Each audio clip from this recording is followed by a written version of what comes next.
One of the early turquoise mines in Nevada was the Hidden Treasure. The Hidden Treasure went by other names, including the Callais and the Myers-Bona turquoise mine. It's had many owners over many years. Most recently, it is owned by Tom and Jesse Robbins. On this visit, Jesse's our guide as we see their operations mining turquoise today at what is now known the Cheyenne Turquoise Mine. Hope you enjoy our visit.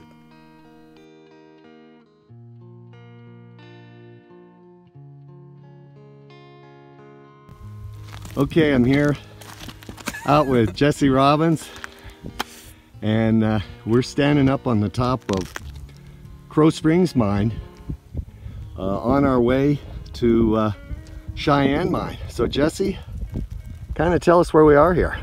Middle of nowhere. Yeah, we're turquoise country. Turquoise country, right? Yeah, we're standing in the middle of Lone Mountain over to our south. Okay, so I'm panning around here. So these are the Monte Cristos? Yeah, so we're working into the Monte Cristo range right here. We're on the eastern flanks of the Monte Cristos here. And then as you pan around, you're looking at get over there to Lone Mountain. We're coming up on Lone Mountain.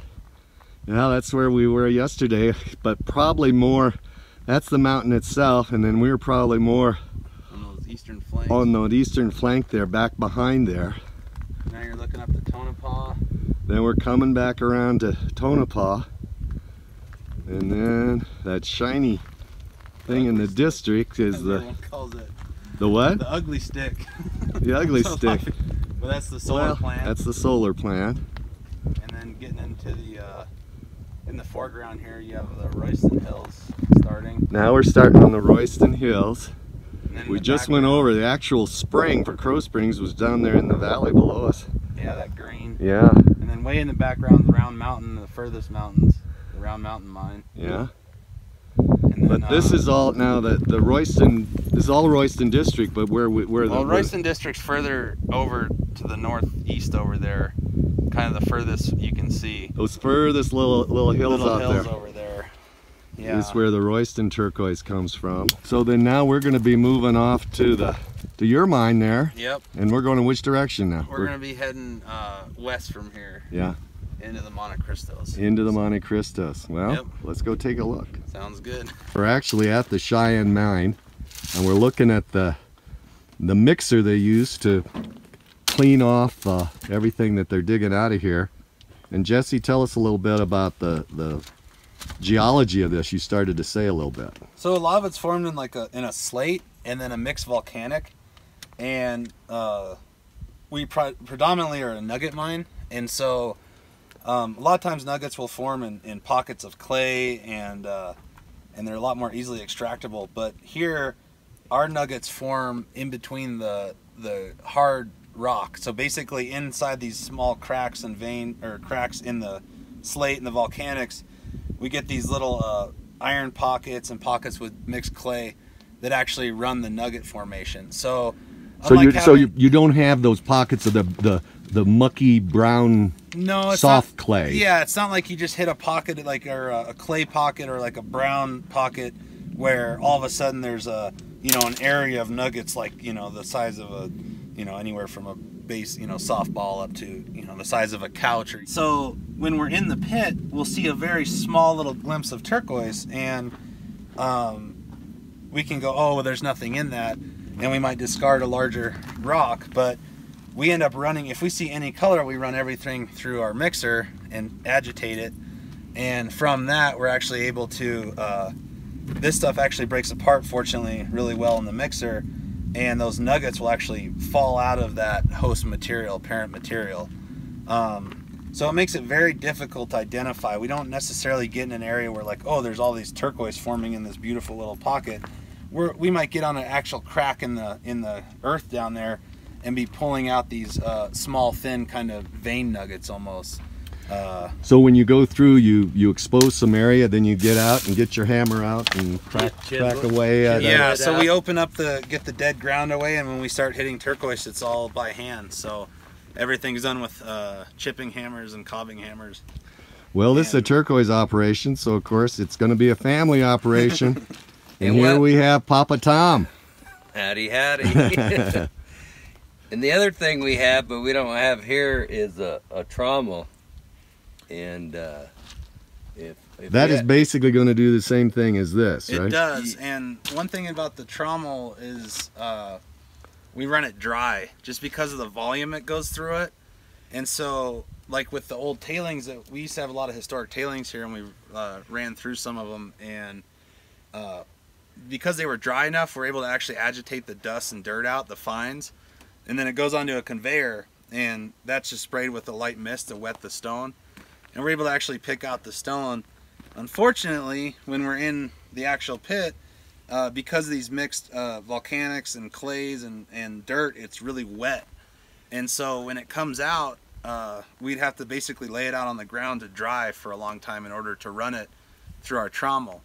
And you know, we're not really in the practice of leaving high-grade turquoise on the ground for long enough to dry. So yeah, you'd have to leave, so and then the high graders would be in on you. Yeah, and so we're it becomes a little bit more labor intensive and using the mixer, but you know, if you're on good turquoise, it's worth every bit of effort to get it. So here we are. Tom, explain this here. Well, it's just like, it's right in between the host rock, which is in the hard rock, this, was it slate? Mm-hmm. Basically slate. And sometimes it'll form down and we just have to follow it down, but this is just a little example of like what we would chip and go down, and it gets bigger and smaller and bigger and smaller. And this, that tumbled out's probably a nugget like this laying in there. Yeah. And so until it's processed out and tumbled out, you can't see that that's probably a little nugget. Or so. Well, that's a challenge. But now, Jesse, tell us how this is in relationship to the old photos in the old, when they were mining in the old days. Well, it's very different now. Old days, when they were first here, they were mining everything by hand, and they would tunnel mine. So they were incredibly skilled at following those turquoise leads and actually going in under the ground and basically extracting the turquoise by hand. And the original mine here was, you know, you'd have your natural hill slope, and they had several points of access eventually in the mine. So the mine was all over this hilltop that we're looking at here. Yeah, so basically the area where the fencing is up there, you can try to picture that filled back in at the same slope as the hill above it, coming down to us right here. Right here, we're pretty close to where the actual hill slope would have been on the road here. So really, it hasn't been opened up that much. Honestly, compared to a lot of operations, we've done a very minimal amount of earth moving. So how far back was it when it first started going to open pit? Do you know who were the first ones to? The Ottisons had this for a number of years. Honestly, I think that even historically they had what would be considered slightly open pit mining when they first started digging the stope. The first tunnels, I think, came in, they dug in perpendicular to the mountain. Right about this level. Yeah, you can see back in here, there's a cave kind of up higher. Yeah. And that came straight out and across to where there's a 5-gallon bucket lid in the tailings. Yeah. And that came straight out to the edge of the hill, as in that Starrett photo.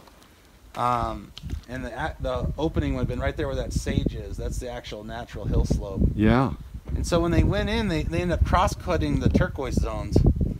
And when they got back to right where the wall of the pit started, they hit a clay zone that striked straight back into the hill.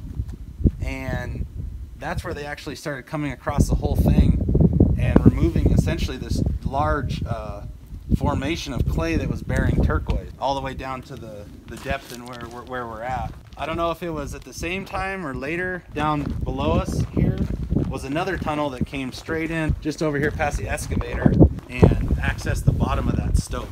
Oh, so here you go, and this is what they say, you've been going down, down, down, now you got to go back, back, back. Yep, and so, you know, we're reaching a point now where we're pretty much at a point where now we have to remove a lot of overburden for safety concerns. It's a hard wall. As you're looking at this now, what gets you excited? Where would you want to look for turquoise?